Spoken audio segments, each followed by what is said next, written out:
First off, I'd like to thank all of you for coming at such a very, very busy time of year. It's a wonderful sign that you can make time to participate in this conversation. I hope you'll indulge me because before I introduce our speaker, I would like to put the subject of learning outcomes into a wider context. And because I've been a faculty member of this institution for 33 years, that context will be both historical and personal, as well as a bit long. Okay, so here goes. And I'm reading from a prepared script here.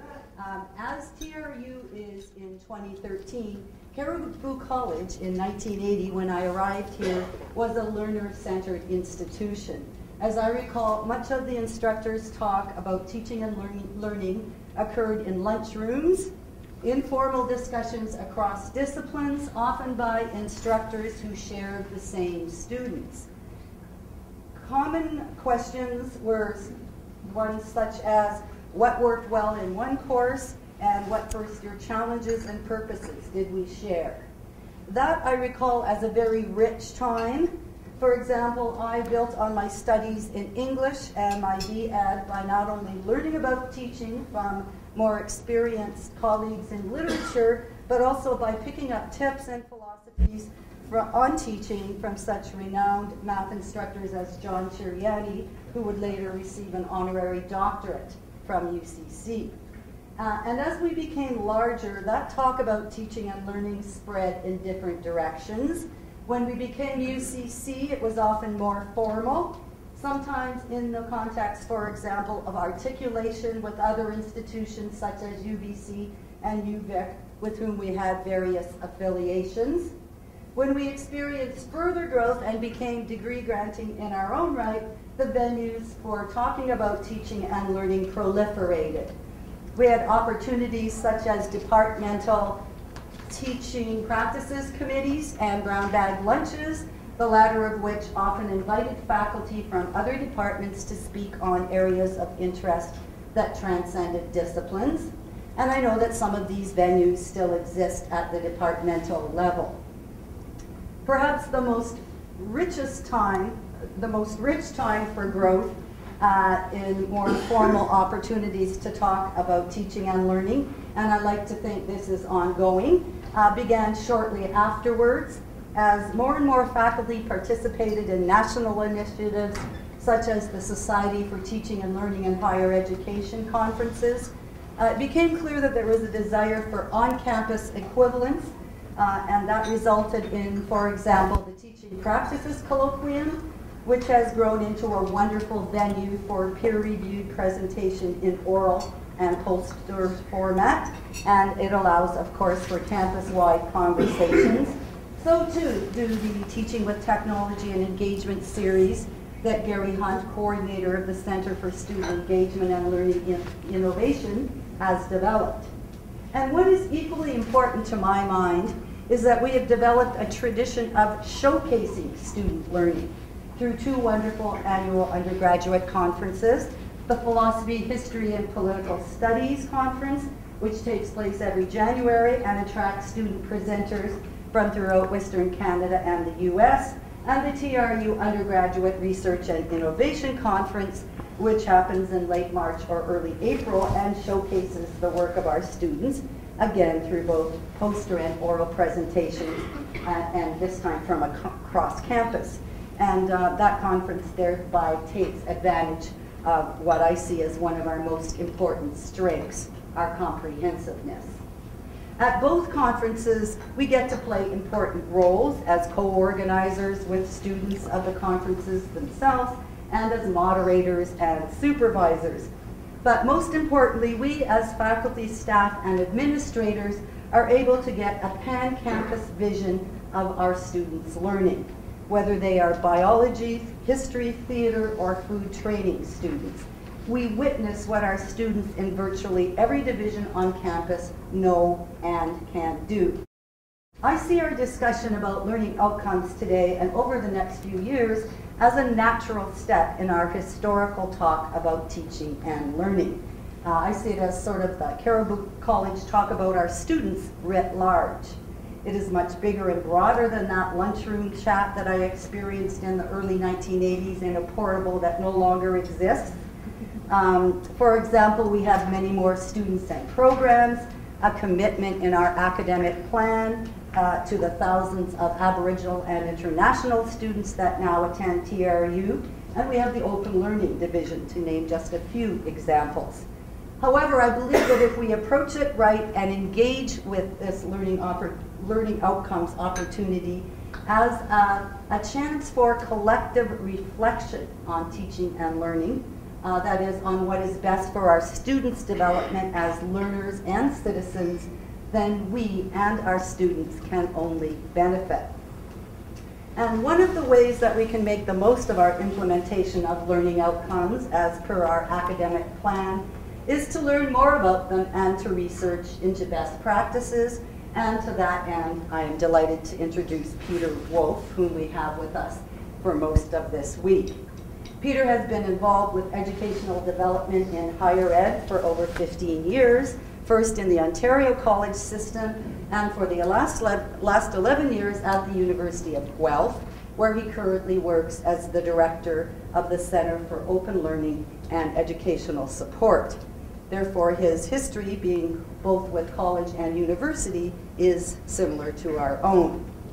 Peter's scholarly contributions to curriculum development include work as the co-editor of an issue of the periodical New Directions for Teaching and Learning in Higher Education, and his article in that volume is entitled Curriculum Evolution in Higher Education, Faculty-Driven Processes and Practices.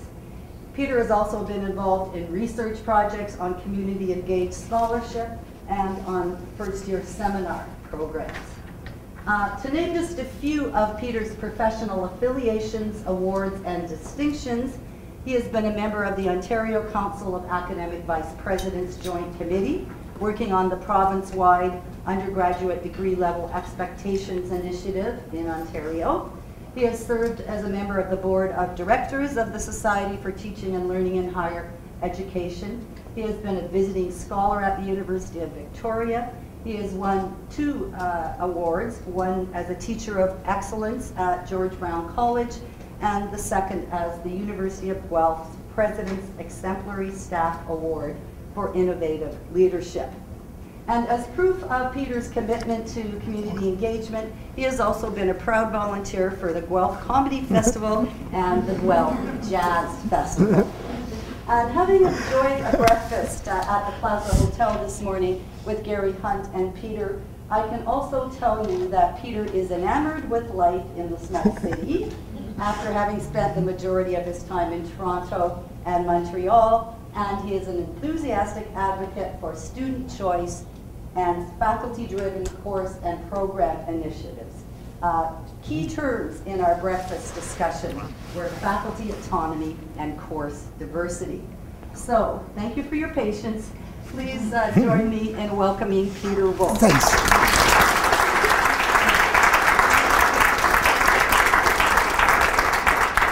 Thanks, Ginny. I think I know myself a little bit better now, too. It's really great to see you all here. I wasn't sure at all whether a town hall at TRU on learning outcomes during exam week would fill the room or empty the room. So it's great to see. I'm really excited, actually, to see so many faculty and so many people here to talk about learning outcomes. I read in academia last week that you're officially working on learning outcomes as a serious priority within your academic plan. And I guess I'm part of that activity. So it's early days in your discussion. Why I'm here is that at Guelph, we've been doing curriculum development for about a decade. In other words, you talked about brown bag lunches and workshops and the work that Gary's doing. We built onto that work facilitation of curriculum.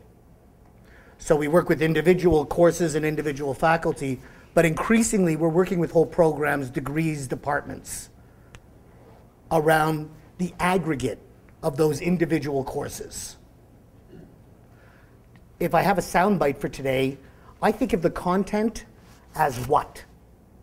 I think of outcomes as so what? Here's what you're going to learn, and here's why it's important and what you're going to do with it. And so the easiest way for me to remember, we cannot do the so what without the what. It's not a separation of skills versus content, but it's actually a firm linking of the two that we're really seeking for, and I think our learning outcomes. Let me start with a couple of stories. Once upon a time, there was a department called geography. And geography has 6 programs. And about 5, 6 years ago now, they came and said, we want to do a program review. Not because there was accreditation, but because they'd had a lot of faculty turnover. They had a lot of orphaned courses. They weren't exactly sure where they were at. And what they decided to do was they decided to treat all of these majors as one department, the Department of Geography. And so when we sat down with them, the first thing we did was we talked about what are the knowledge, skills, and habits of mind you expect of your graduates. In other words, program outcomes. And what we came up with, actually before I go on to that, let me just, I'll skip past it. Why is it not moving? First thing we did was develop program outcomes.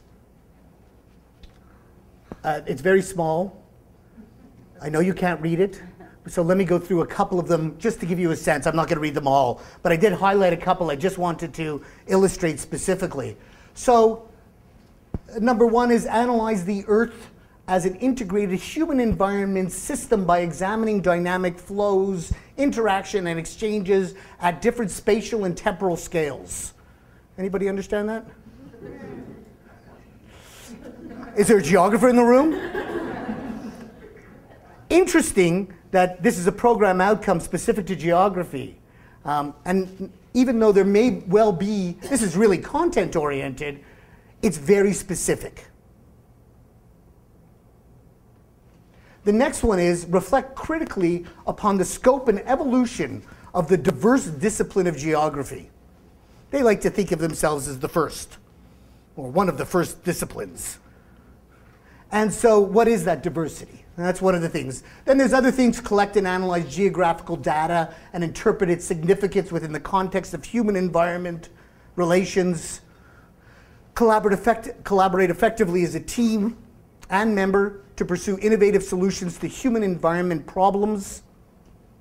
Work independently to prioritize tasks and manage time effectively while maintaining academic and professional integrity.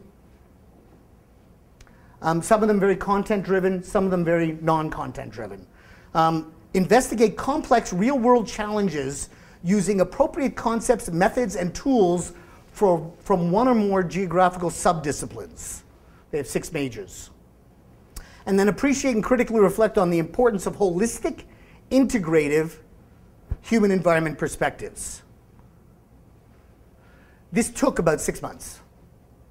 I don't want to give you the sense that this is there's a way to do this quickly. This took a fair bit of critical reflection. It took a fair bit of looking around at other programs. It took a fair bit of visioning and stepping back from the moment to try to see what they're actually trying to do around geography. Then once we had these program outcomes, then what we did was we figured out how are we going to tell if those are the ideal, if those program outcomes is what we're striving for, our students. They may have other goals in mind as well, but we've decided that a geography degree needs to contain these things and needs to help students achieve those outcomes. We decided we have to do a bit of an assessment plan, and so we put together a bit of a plan. And the plan was to map our structure. I'll show you what that looks like in just a second. We also decided we're going to run focus groups with entering students to find out why they're coming, what they hope to get out of it. We're going to do focus groups with graduating students. So what'd you get? What are you going to do? Where are you going? How can we make it better? We did an alumni survey to find out where 5 years out they were at. We took some of the data from the existing alumni graduate survey, and we're working with them to integrate the questions we would like to ask alumni right into that survey so that they only answer one survey. And it builds that information on an ongoing basis. We looked at past program reviews. What did our accreditors say last time? What did our reviewers say last time? We looked at programs of high regard. Where are the geography programs in the world that we would like to emulate? And what are they doing that's so great? And then we got a lot of faculty perspectives. It's down at the bottom, but it well could be up at the top. And then the whole thing was brought together at a retreat. This was the second 6 months, where we were running the focus groups, we designed the questions, we were running the focus groups, we were doing the surveys, we were trying to make contacts with alumni affairs and get access to the, all of those kinds of things to begin to put together a 360-degree stakeholder perspective on what's going on in the program relative to what we hope the program is going to help our students do. So far, so good? All right, so here's what we found. Oh, sorry, yes. I'm just wondering, please. Do you look at any of the program learning outcomes that would be developed by the Quality Assurance Agency for Higher Ed in England, or the work of LEAP in the States, the Association of American Colleges in the Yeah, learning outcomes and learning expectations in America's Promise. Learning, LEAP, what does that stand for? Learning, liberal education in America's Promise. There it is. No, and I'll tell you why. The reason why we didn't depend on that for geography is because what's most important is discipline. Those LEAP, Learning Liberal Education in America's Promise, for those of you who don't know, is a list of outcomes that are being used in the US broadly, and it's about liberal education. What do you get out of a liberal education degree? Very American, liberal education in America's Promise. But nonetheless, we were very familiar with that. But geography didn't really care. What geography cared is, what are they going to learn and do with geography? And that's where the rubber hits the road. What we found, so the answer to your question is, no with geography. People like me who are coming in to help facilitate the process are aware of those and bring them up if needed. But sometimes they just confuse it, as opposed.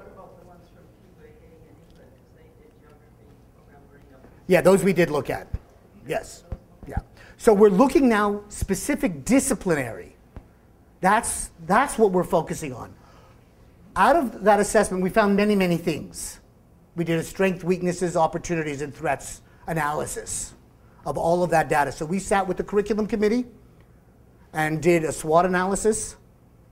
We then made all the raw data, minus any identifiers, available to all the faculty. And then we had a retreat where we presented all the data. No, before we presented the data, we had the faculty members actually do their own SWOT, strength, weaknesses, opportunities, and threat, how they perceive their program. And then we put it up next to the amalgamated one. And that became our retreat, where we then interpreted where were the commonalities and where were the differences between all the stakeholders and faculty perceptions. So we are privileging faculty perceptions and intentions a little bit more. And I think that's in recognition of the culture in which we work in, where faculty autonomy is critical. And yet some sort of coordination has to come into play somewhere if we're going to talk about program outcomes. Priority findings from geography. Students didn't know what geography was. They liked the courses. They liked getting a degree in geography. But they couldn't define geography. Interesting, I asked the faculty, when I look across the 6 programs, what does geography mean? And they had a tough time too. Really interesting discussion, and really important discussion. And then what was also really interesting was, unbeknownst to the faculty, unbeknownst to the program, unbeknownst to anyone, because of costs, we lost all our field courses. Over time, we had 1 left. And if you know anything about geography, their key signature pedagogy is field trips. They see field trips as an essential part of geographic study, and yet they had lost those largely because of expense. And they just slowly disappeared one at a time. Nobody noticed. Because there was no big view at the big picture. Did you want to ask something, Ginny? So you don't mean field schools, you mean actual, like just field trips? Well, field school. Oh. Yeah. Okay. So, we have one left where students go on 3 weeks in St. Kitts. Whew, in August. It's not so good. And they come back and then spend the rest of the semester doing that report. Just a field course in that respect. So it's quite interesting that they had lost all of those experiences. So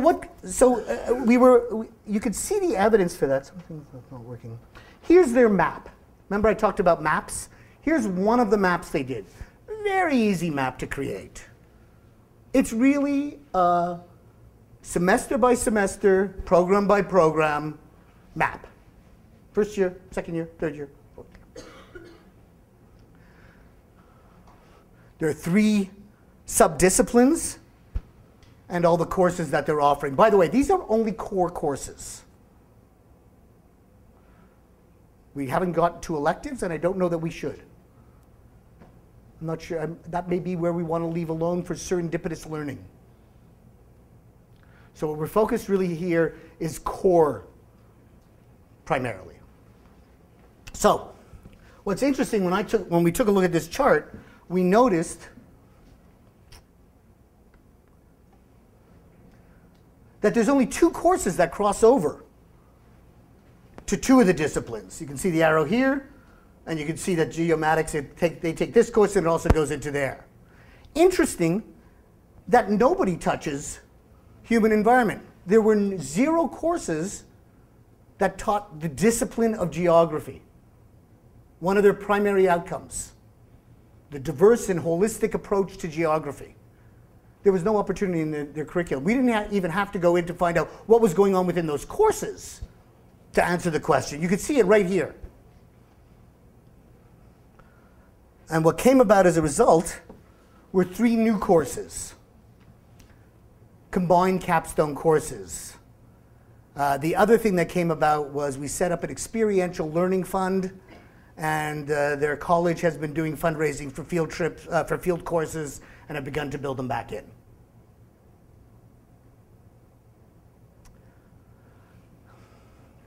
There's curriculum development.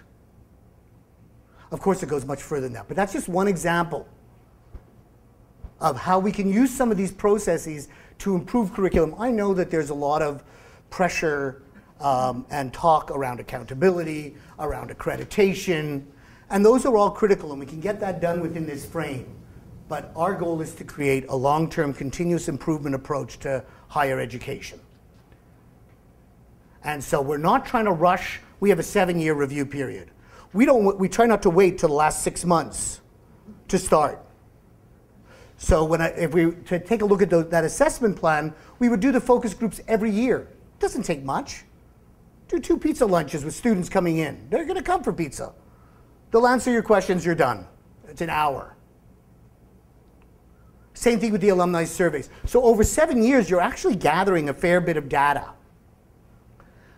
We are now just coming around to reviewing the impact of those new courses in that experiential learning fund, because now it's had to have 4 or 5 years to percolate through.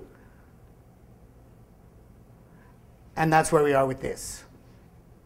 Let me give you another, oh, yes. Sorry, Peter. Yeah. I'm just wondering, and you may have alluded to this when you looked at your alumni students, but what was the role of the employer in the focus groups and linking these to the outcomes, or was it relevant? Yeah, I don't know that when we did the focus groups with our employers, and when we do focus groups, we often will send them the outcomes in advance and say, here's around which we're most curious. Whether our students, whether you as a graduate are able to do these things, plus student choice, whatever the student builds in as their own outcomes. Does that get to your question? No, I'm No. more curious around employers seek learners with, ABC knowledge and skills. Does the employer have a chance to have that kind of input when you're looking? Yes, depending on the program. Depending So on- that assessment plan I showed you was just for geography. Yeah. think we went to employers for geography. No, we did. We went to employers because a lot of the students go out immediately into work. But in other programs, we've done interviews with graduate faculty at other schools who take our students, for example. So there's no template here. There really is no template. There's a framework, but there's no template. The idea is to think about who has a stake in the program and what can they tell you about it. And that's the question. And if the answer is not employers, don't go to employers. And if it's not alumni, don't go to alumni. You know, you have to decide what works for your program. There's all sorts of choices in terms of where you can assess and how you can assess. Let me tell you another story. Plant agriculture came to us a number of years ago. It's one of our departments. Very interesting department. They don't see their students for the first 2 years. They're doing all prerequisites and other courses. They come in at third year into the major, and faculty have had a real issue around their writing skills. A little bit about that department. There's a tremendous number of EAL faculty. English is another language. Sorry, replacement for ESL. It's the new ESL. Because it's not always second language. It could be third, fourth, fifth, sixth, right? So it's English is another language. A lot of the faculty and a lot of the students were English as a second or other language. And faculty, when we talked to them in a focus group, they talked about don't seeing their job as teaching writing. Their job is to teach plant agriculture. That's what they know, that's what they can do. So it was a bit of a challenge. And so what we decided to do in that case was to do a focus group with students, to do a focus group with faculty, and to map writing in the curriculum. So now we're getting into courses. What we decided to do was we had every faculty member fill out a survey, an online survey. And we asked them, in this course that you teach, do you teach writing? Do you assess writing? And if you do either of those, at what level of sophistication do you expect? And we came up with some boundaries around beginner, intermediate, advanced, low, medium, high, novice, expert, however you want to frame that. And what we came up with, so we asked every faculty, in your course, do you teach and assess writing? Out of 30 courses, 2 said they teach and assess it. 2 said they teach it, but they don't assess it. 4 don't teach it, but they do assess it. And 22 have nothing to do with it.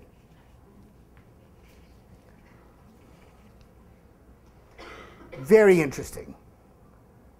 So what do we do in this kind of situation? Well, we also had the faculty and the student focus groups where we asked more qualitative questions. So it's very, very interesting. Then we sat down with the curriculum committee and said, we've confirmed that there's a writing issue here.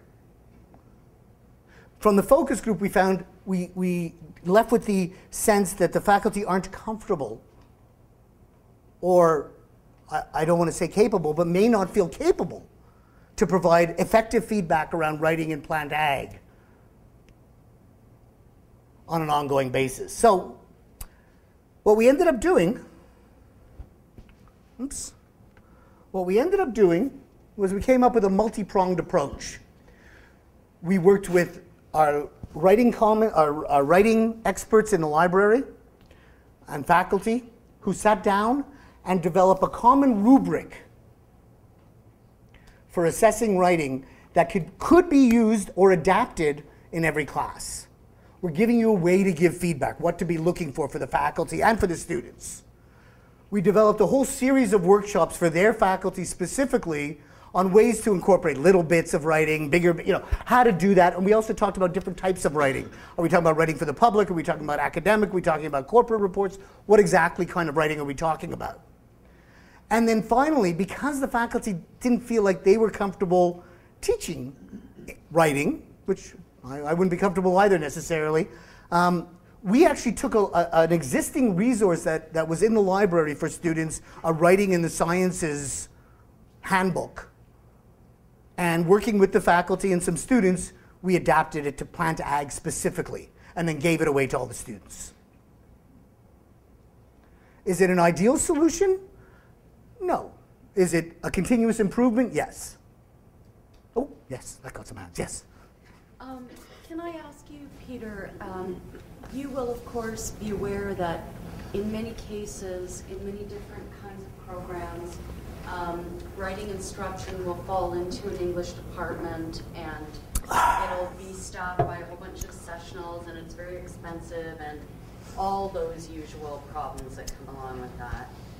I wonder if, have you had experience with kind of people like Joanne Andre's idea of writing across the curriculum so that in that way we're not just looking at a program base, but kind of, I guess, a whole institution-wide base that as a graduation requirement, students will have to take, I don't know, pick your number, 5 courses identified as being writing intensive. I can see that happening in some programs, but I don't see it institution-wide. Okay. I can see it happening in some of the more open curriculum. So one of the big challenges around learning outcomes is a philosophy, a perspective that it should be open. There should be free movement throughout. A lot of our bachelors of arts are organized for breadth as much as depth. Those programs are well suited to, we don't care which course of these courses you take, but these 50 or 20 writing intensive courses, you must take X number.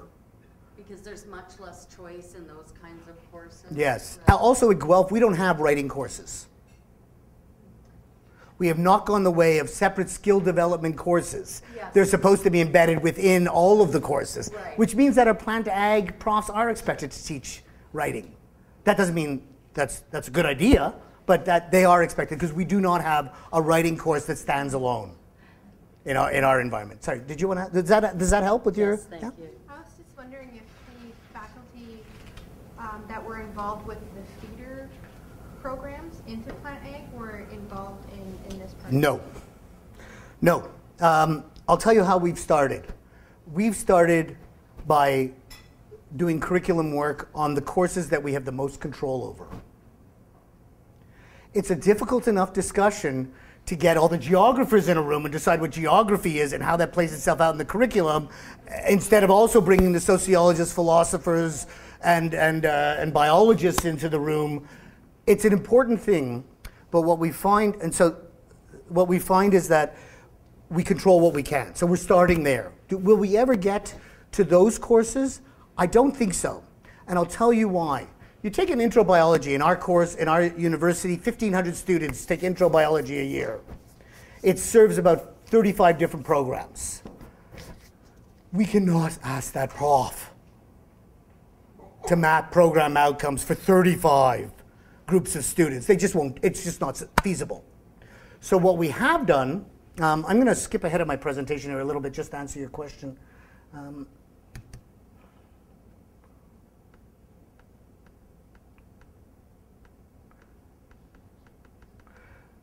What we have done, there we go, there it is. What we have done is looked at a model that looks at embedding outcomes. So think about a course outcome. In poli-sci, it might be, by the end of this course, students will utilize Canada's rights of charters and freedom in determining resolution to case studies. An appropriate course level outcome. That feeds into their program outcome, which says, by the end of this program, successful students will demonstrate will be ethical practitioners who value the diversity of opinions and perspectives, which then sits into the university outcome of professional and ethical behavior, which then sits into our provincial outcome of autonomy and professional capacity. Most of these two levels don't really matter once you get down to here. But in a case where you have a biology course that has 1,500 students serving 35 different programs, instead of asking at the program level, we'll ask one level up, which all programs embed to. And so they only have to map their curriculum once. And then we have to make some assumptions about how that feeds into. It's the only way we can see doing that. That's one of the, it would be ideal to have everybody in the room, but we wouldn't also never get anything done. So that's how we've chosen to do it. We've also decided philosophically to leave elective courses alone. What we're trying to do here is create a core of knowledge, skills, and habits of mind that we think, as experts, our students should be leaving here with if they're going to be graduates. But we also know that we don't really control learning. We don't. We provide opportunities for learning, and when, if, and how they strike students, that's them. That's the relationship part of it. And so that's something that we're very aware of, that we don't necessarily want to get in the way of serendipity. We just want to make sure that what you're here to learn, you're learning. And what you're here to learn how to do, you're able to do. Yes? Do you require a certain number of core courses in your program? Every program is different. You don't care how many there are? Oh, I care. Get your learning outcomes. Oh, I care. I care. But that's not something we have control over. We've got discussions in our department about how many core courses we should have, how many electives. Yeah, I think that's an important discussion. There's no template for the answer. And I think largely it depends on your department and what you see as the program outcomes that are critical and how you can best achieve them. And I think that's the goal of what we're trying to do here. Any other questions? Any other comments? Yes, please. Yeah, I'm just wondering, I know that in Ontario, the colleges and universities are really separate, which is quite different than BC. Yes. But for the colleges, they have a really elaborate quality assurance process that includes making sure that every program in every college has their course learning outcomes mapped to their program learning outcomes. And I'm just wondering if you took that into account. I think that there are things about that are really good. Yeah. I mean, eventually we'd like to have program outcomes with embedded learning outcomes on the courses, but in the college system in Ontario, quite often, maybe decreasingly so, faculty don't develop their own course outlines. Well, they didn't develop their program learning outcomes either. Right. So there's a huge difference philosophically in how we're approaching it as a university than a college would approach it. A college would approach it, here's your course outline, here's how it fits in, go teach, go forth and teach. With some flexibility. I'm overstating it, but Course learning outcomes, their program learning outcomes that are done provincially. Right. That are set provincially. in the university case, it's all coming from our own individual programs, from the faculty, from the students, from the sense of what the market is as well out there. It's not prescribed, it's encouraged. We'd like to get to that point, but we'd like it to be based on based on how faculty see the connections and how students see the connections, as opposed to some distant developer who sees those connections and puts them down.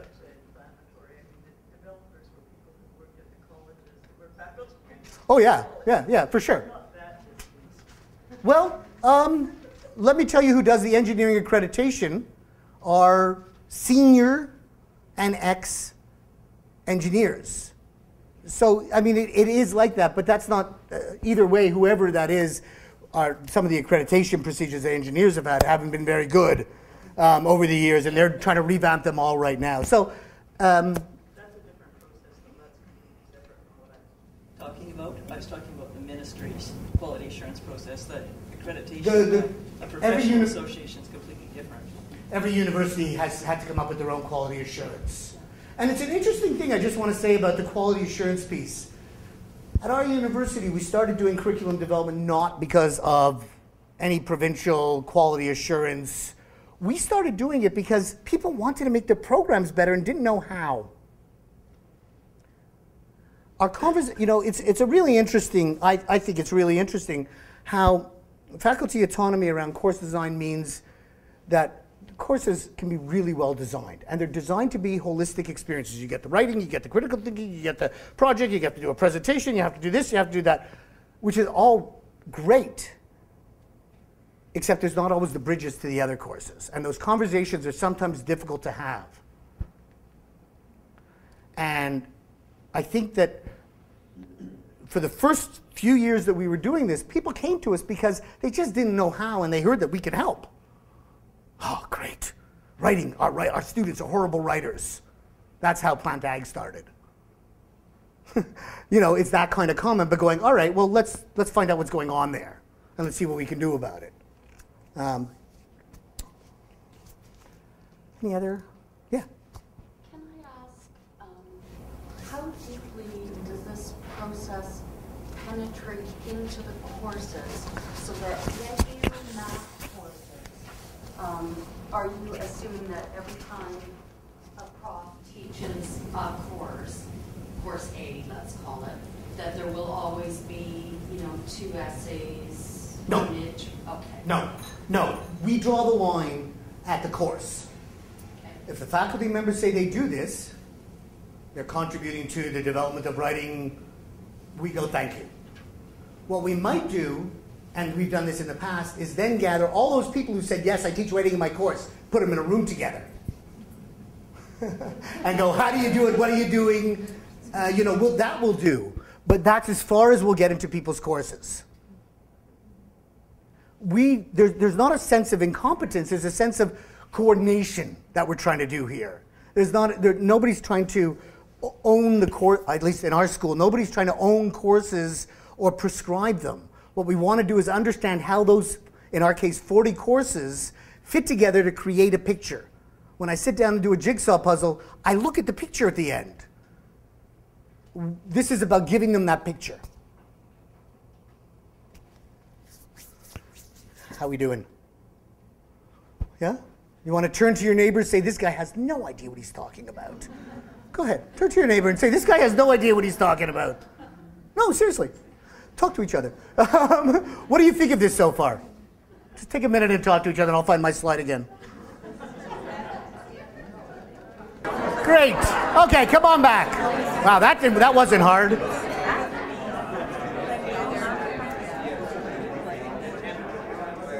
A lot of buzz. It's going to take all of us a while to get our heads around what this means and the implications of how to do it. Let me reassure you that this isn't something we can fix and then get down and move on. The whole idea here is that we are trying to make this part of the work. That we need to pay a little bit more attention to this. Let me give you a sense of what might be different in some of the processes in big picture. When I think about our traditional curriculum, where we don't have outcomes, where we sit down and go, what do they need to learn? And that's what I make my course outline from. Typically, a program is developed where you identify foundational content or areas of specializations or subdisciplines. Then you figure out, well, we need to have an intro course, 4 core courses, and so on, and then there's the electives around that. And that's a pretty traditional way of doing program development in higher ed, where we say, what do they need to learn? Here's the structure. This is where we build in field courses and bench and lab work and whatever else we might need, co-ops, courses, etc., and then down into the actual course content and course outcomes. What we're saying at an outcomes-based approach is it's very similar. But we're just rearranging and adding a couple of things. If there are university or if you don't have any university outcomes, think about the larger societal context. In Ontario, we're getting a lot of bad press around employment of university grads these days. That might have an effect on how we design our curriculum. We develop the program outcomes. We still absolutely need to focus on those areas of specialization. But we also need to ask, what are those educational experiences that students need in order to really develop these knowledge, skills, and values? How did geography lose all their signature pedagogy courses, their field courses? They need them back. Then we go ahead and do the same thing, noticing that there's still electives outside of any kind of organization. And now, instead of course content, thinking about what each course will do, we're thinking about what each course will help students be able to do.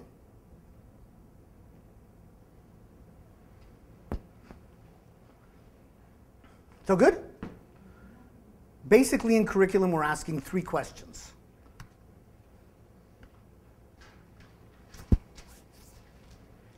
What are the program outcomes, knowledge, skills, and values? Knowledge, skills, habits, and minds, whatever, head, heart, hands, however you want to think about that.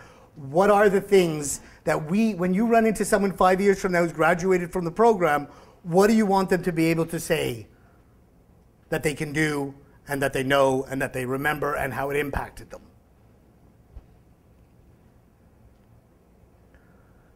One of the critical questions we ask is, where in the curriculum are students given those opportunities? Recognizing that there's extra, and non-curricular, that's pretty critical here. The students may not be learning how to write in their plant ag courses, but maybe because they're on student government, they are. In the end, they can write. Good. That's fine. We should think about what that course is doing, though. Because maybe if it doesn't even need to focus on writing, maybe you can leave something else and focus on something else. Let me give you an example of that just came to mind. Poli-sci, also concerned about their writing and their students' writing. What was really interesting when we did the program assessment, students said they were really good writers, and faculty said they were really poor writers. And so, like we did with Plant Ag, we mapped in the curriculum where writing was happening. And what we found was that, I'm going to make up numbers. In the 3rd year, for example, students could be writing up to 15 essays a semester, all on discrete topics, all due during the same weeks. We understand why there's a differing perspective now. What ended up happening was, and this all happened as a result because every poli-sci professor or those who were involved had tremendous integrity and hope for their students and had built their course as if it had everything the students would need. They had debates, they had writing, they had this, they had that, everything in it. Because they weren't connected to other courses. Once we drew the aggregate together a little bit, we actually cut down on the amount of writing. And instead focused on debates in some of those courses because they felt comfortable leaving that alone because they knew it was looked after elsewhere. And it allowed more focus in their course on a different skill area that wasn't being paid attention to as much.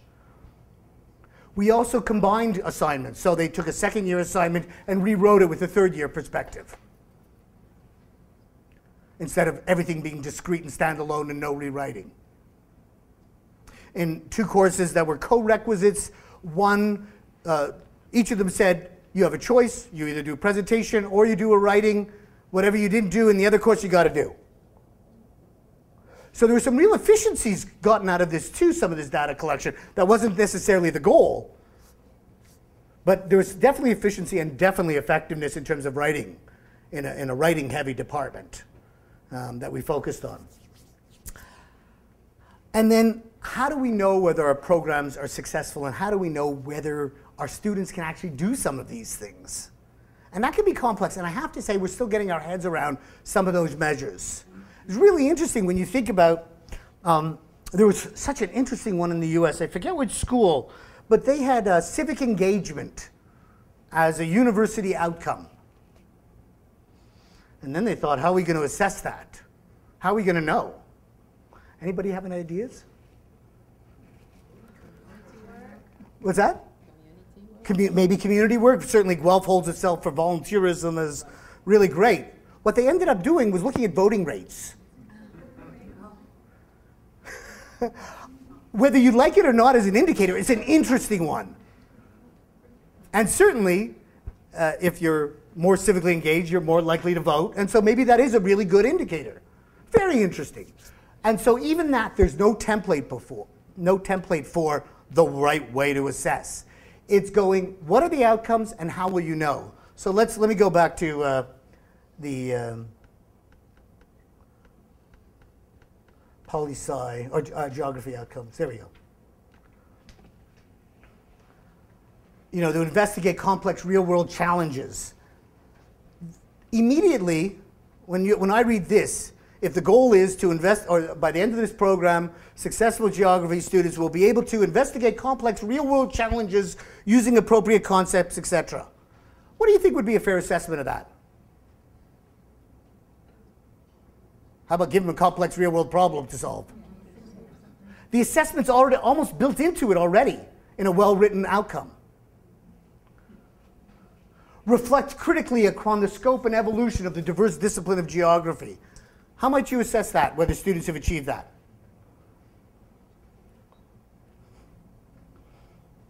Does take some work, doesn't it?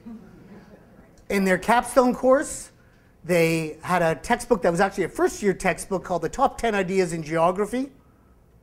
Capstone assignment, tell me your 11th.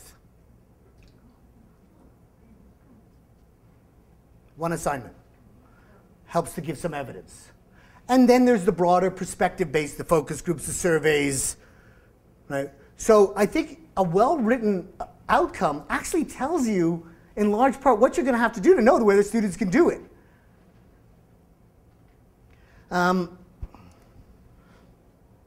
Explain societal relevance of geographical knowledge and apply it to real world. We're getting that again. So when you want it explained, well, that suggests at some point someone's going to have to explain it.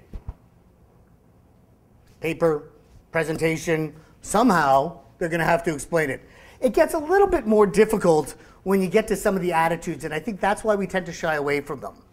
Value, respectful, responsible, and just community engagement, and demonstrate active citizenship when addressing human environment issues.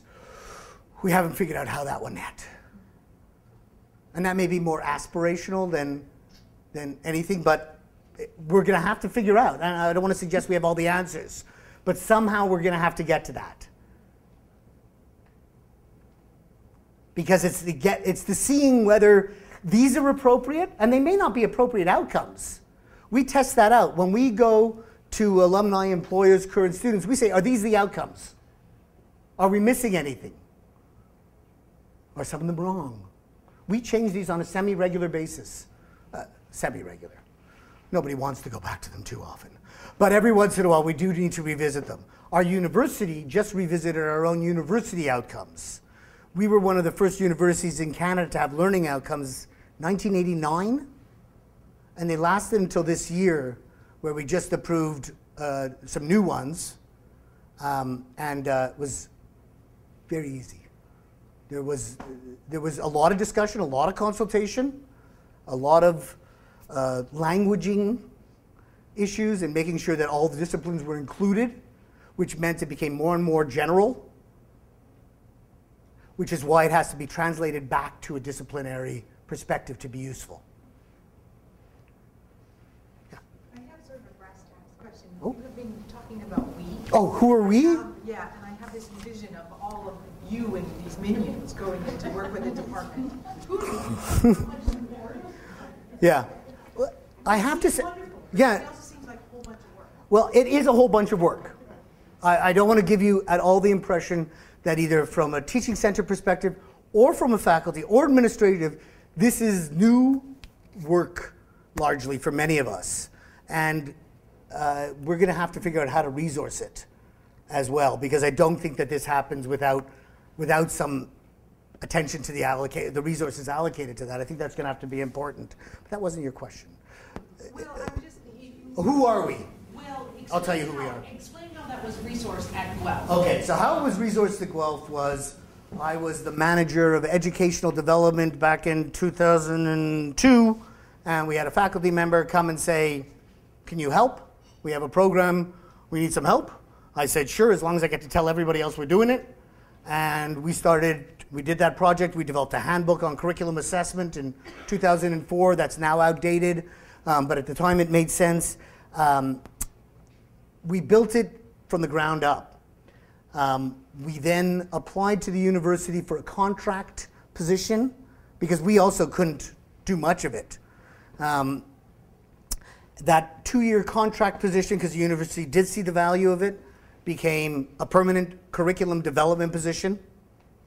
When we moved from voluntary curriculum development to now quality assurance required, the demand and the resistance increased.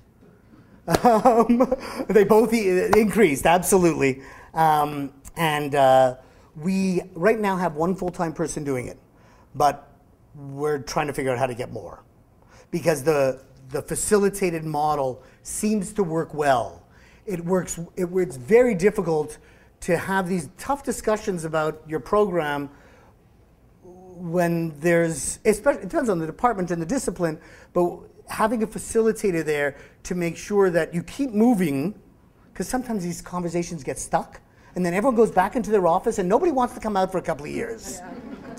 Fair, your experience, ours too. They're hard conversations to have, but there are ways to have them. And so we have stressed to our university, and our university, in a time of budget cuts, has supported it as best as it could with one full-time position. That's not enough. We're trying to figure that one out right now. Having someone who doesn't know the discipline or doesn't have a vested interest or isn't seen as having a bias is really critical. Someone who can keep the process moving, not get too caught up in the details, and make sure that we leave with action so that we don't get stuck and run into our offices and close the doors again. Peter, how could one use this kind of exercise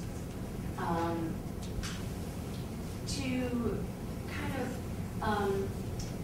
as a method for reviving faculty and refreshing them and getting them re-engaged and even to increase morale, instead of this being seen as something that is, say, inflicted on us? How can we make this positive and really engage faculty and have this end up being something that really energizes us and brings us together? Yeah, good question. Anybody have the answer? For us, most of that came when departments were coming to us voluntarily. With the required piece, we did lose a little bit of that, and we're lamenting that a little bit because now it feels more top-down driven, therefore building resistance because it's top-down driven. What we were doing before was very much bottom-up and very much based on desiring to improve curriculum. So what we really do is we do our best to manage that. We find that people who've been through their process generally appreciate it, unless they don't, in which case they really don't appreciate it. I mean, most people do find it energizing to find out what's going on in other classes and to link it better and to make it more efficient and to more effective. That activity in and of itself, if you're doing it systematically and I think respectful really of faculty autonomy. And I used to do program assessment outside of academia where we treated all the stakeholders equally. I don't think we do that in the way we're doing. We do respect faculty ownership, autonomy, not ownership, but autonomy as a major stakeholder. And I think that adaptation to the process has made it much more palatable to faculty and reflective of our own culture and context. I think for some people it really inspires, and for others it doesn't. I'm sure many of you read that CAUT article, dissing learning outcomes. That's going to happen. And I don't think we need uniformity. I don't think a university will ever have that anyway, so I certainly wouldn't expect that. So, and having that discussion around how much prescription, how much serendipitous, how much structure, how little structure, how much faculty-driven, how much student-driven. Those are all the discussions that kind of need to be had, but that's what gets people energized quite often. And I think people often just forget what they're doing, that they're part of a big jigsaw puzzle.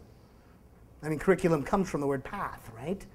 So we are dealing with pathways. It doesn't have to be one pathway. I'm not talking in our curriculum. There can be multiple, but I think we want to know what those pathways are. Yeah. Did you want? Oh, what was you? Sorry. I'm in a discipline that just went through a program review, and it seems like this would be a nice fit to do at the time that the discipline is running. Yes. Yes, absolutely. Yes, as a matter of fact, we've combined them. That they're running concurrently. We're doing them as one. The issue I have with My personal issue with associating accreditation with continuous improvement is they often have different goals. Accreditation often says I need more faculty, I need a better class, I need and that's what we're advocating in this. That's not, we don't want to come in with an agenda. We want to come in with a research question perhaps, but we don't want to come in with a predetermined hidden agenda to what we want out of the accreditation. So there is sometimes a balance between the have to and the want to. We're still figuring that out because the requirement to engage is new to us. So, yes. Hi, Peter. Hi. My question to you is with faculty then, with the program approach, are you finding champions inside of the programs to work with that one educational specialist, or are you in addition providing or recommending that they get course release in order to participate at the level that's really required to do this kind of work? We have, are we back on, Leo? No. No?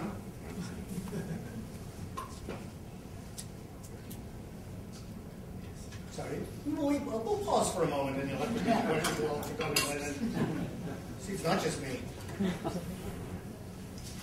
Sorry, well, apparently we're live streaming this as well, so. Awesome. Sorry to those who I lost. Can you just repeat the question because the brain is not that good? The first thing is, again, are you trying to find faculty champions inside each faculty to go through this process rather than it becoming resistance? And two, are you then trying to, or have you been providing sort of a course release for those champions in order that they can actually get the work done that's required? Because this is quite a lengthy kind of process. Yeah, no. The answer is we use champions. This doesn't move forward without someone inside the department carrying. It doesn't. We can't drive it from outside, nor would we want to. This is a faculty, this is a department, this is a program issue. We're here to help. So if there's not an internal champion, chair of the curriculum committee, chair of the department, interested faculty member, it won't go anywhere. That's been our experience. We don't do buyout. Not that we shouldn't. I don't want to do buyout because we don't want to take our people out of the class all the time, especially the ones who should be there. But the idea of resourcing, how well you resource that, and what do you do? We haven't gotten our heads, and I haven't seen a school that has gotten their heads around, if we're going beyond the course to now program, and we want all faculty to be involved in course and program, how do we recognize, forget even resourcing, just even recognizing that additional effort at promotion and tenure, for example. We're not there yet. We're just sitting down with our faculty association to talk about that just now. But it's early days, and that's down the road. I have to tell you that what we're trying to do here is a long-term culture embedment. So when we're talking with, you were talking about program review. You're exactly right. This looks very much like a program review. They may have different desires, but you do them at the same time. Why would you do them separately? It's inefficient. We really want to, I forget what I was going to say. Anybody know what I was going to say? All right, well then let's move on. It couldn't have been that important. Let me. Yeah, so we're not in a rush. Thank you. Would you like to take up? We're not in a rush. We're not trying to revolutionize. We're trying to evolutionize. And so we're not trying to, there's almost an assumption sometimes when people first come across this that there's a critique of our programs. What do you think? Don't think we're doing a good enough job? That's not at all what it is. It's asking you to make what's implicit, what you already think is happening. Say it out loud. Put it down on paper. Let's see if it's true. What do you think your students are getting out of the 40 courses or however many courses they take? And the summer jobs, and the co-ops, and the student athlete, and living in residence, and who knows all the other things that we've created for students to develop and to support. At some point, we should see what's happening with them. And that's what this is all about. And it makes sense at a disciplinary level as opposed to our provost is really interested in the university level. Other than our provost, Most of us who work in the education side are interested in the program level. We need that institutional level because we need to, think of the Russian dolls. You need to kind of build up to that. Course, program, degree, institution, province, world. You know, however you see that kind of building up. But there is this kind of implicit, but really where the rubber hits the road is course and program. Let me just show you a couple of little things here that you might be interested in. Here's our framework for how we best work. How many of you have gone to coffee with the same person and complained about the same thing over the last 10 years? Right? We develop our own perceptions. We need to get data. It can't just be perception. It can't just be our sense of, well, our students are getting worse, look at the, or whatever that is, or they may or may not be true. We need to check them out. So our plant ag chair came to us and said writing. We have a problem with writing. We said, let's check into it. Oh, you're right, there's a problem. Here's the reason. Let's see if we can fix it. And now let's, a few years down the road, let's see how well that worked. We need the data. It could be qualitative, could be quantitative, any combination. But just perspectives, especially if it's just faculty perspectives, it often isn't enough. And I'll be honest with you, we found that most faculty undervalue their own program. You think it's worse than it is. That's the general gist of what we found, broadly, especially on our campus anyways. Faculty tend to be more critical of their programs and what students are getting out of them than anybody else. Except maybe the government. But that's a different question. Faculty-driven, the championing, who owns the process. We are here to help. We can give support. We'll often sit on curriculum committees as ad hoc members during that time period, and then we're off.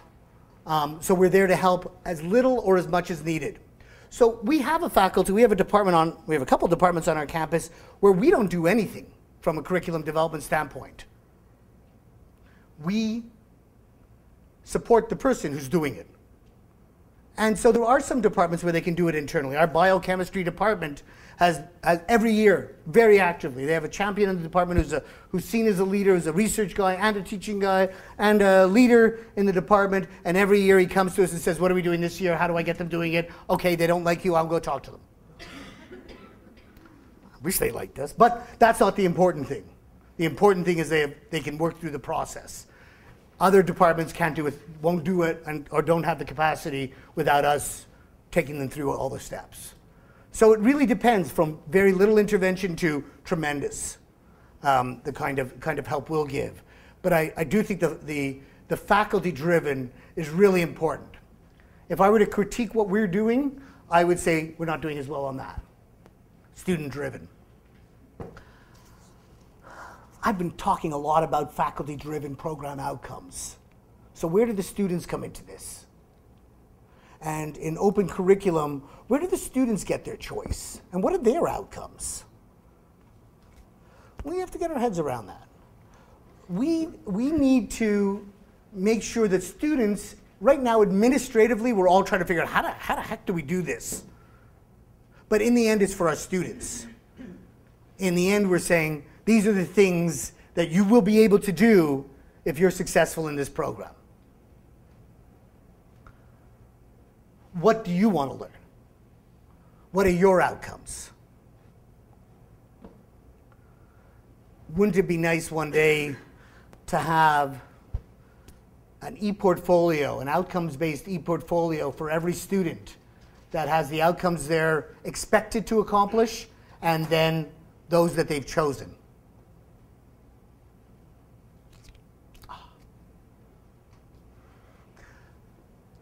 Obviously, stakeholder informed, this idea of the 360, we've talked about that a fair bit. This culture and context specific is really important. Let me tell you about engineering. I'm working with engineers across the country as their accreditation is changing. So there's 40 engineering schools across the country. Their accreditation traditionally has been input, number of hours in math, number of hours in a lab. They just switched to outcomes. They've identified 13 attributes of a professional or of a graduating engineer, including knowledge of the role of engineering in society, including design and investigation and problem solving. And there's a whole bunch of them, really quite good. Some of them will be really tough for our engineering faculty to get their heads around, and they're doing it. They're all doing that right now. The smart schools are coming up with a 14th and a 15th graduate attribute outcome as well. What's unique to our school? Our school is big on teaching engineers to talk to non-engineers. That would turn into attribute number 14 for us. Outcome number 14. We're differentiating ourselves, not homogenizing ourselves. The thing I worry most about outcomes is it makes it look everything the same, when I think what it can do is differentiate. So the other outcome in engineering is working on interdisciplinary teams. If there's any engineers in the group besides Gary, they'll tell you that interdisciplinary to engineers means electrical and mechanical. Our university is further than that. That's very interesting. What they mean is interdisciplinary. So yeah, I think that's what we're really trying to do here, is make it specific and reflect what's unique, not just what's the same, but what's unique about your program is, I think, the critical and really important part of this. Rigorous and authentic, I hope that's been clear. We're trying to create continuous improvement. We're trying to take a faculty-driven, data-informed perspective on what's happening in our curriculum so that we can continuously improve it. Sustainability is, I think, the question to some extent you were getting to, is how do you resource it and how do you sustain it? Well, if you're going to combine it with your 7-year program review, collect something every year. Don't collect it all at once. You know, even just as simple as things like that. Not waiting till the last 2 years before your review comes, before starting to do, to make it a continuous part. And so we've had a number of departments take curriculum at their annual retreats. So we do something every year around curriculum, or they do something every year around curriculum, and then we discuss it at the retreat and take it from there. So that's a continuous part of the culture, not episodic by 2 people sitting in a room once every 7 years. That's what we're trying to move away from. And I did mention down here at the bottom, it has to be resourced and recognized. And we haven't gotten around to figuring that one out yet. We're starting to, but early days. We've got to figure out how to get this into promotion and tenure. Still working on that. Anyways, I want to stop talking. I want to say that we will be here. I'll be here for the next couple of days if I run into you in the halls. If you're looking for me, my name's Peter Wolf. And the fact that so many of you in the room, I think, is really an encouraging and really positive thing. Even if some of you came in going, a load of crap. It's okay. You can be, the idea is to be skeptical and critical. Not to be resistant, but to be critical. Because there are things that we're doing well, things that we're not doing well, things that will end up of tremendous benefit, and things that may be a cost. Thank you very much.